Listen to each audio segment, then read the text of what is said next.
Anda biasa lihat perkara sebegini berlaku? Pasti anda tak suka bukan dengan pencemaran alam sekitar? Jadi, jom sertai kami dengan menyertai pertandingan video pendek kempen kebersihan anjuran MBSA. Video yang dihantar mestilah bertemakan kebersihan dan durasi video pula tidak melebihi 10 minit.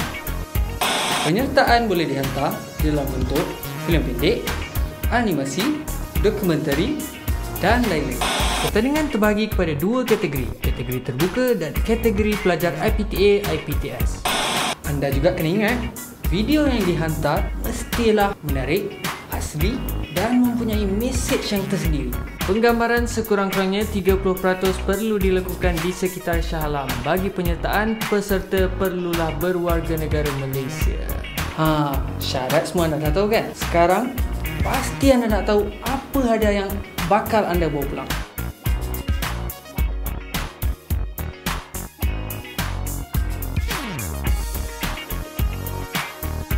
Video yang dihantar perlulah di dalam format MPEG dan jangan lupa 2 salinan DVD.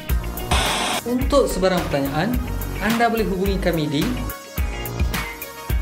tarikh untuk penyertaan adalah pada 7 Januari 2013. Anda di luar sana tu, tunggu apa lagi? Cepat, hasilkan karya yang kreatif dan hantarkan kepada kami. And cut! Good take!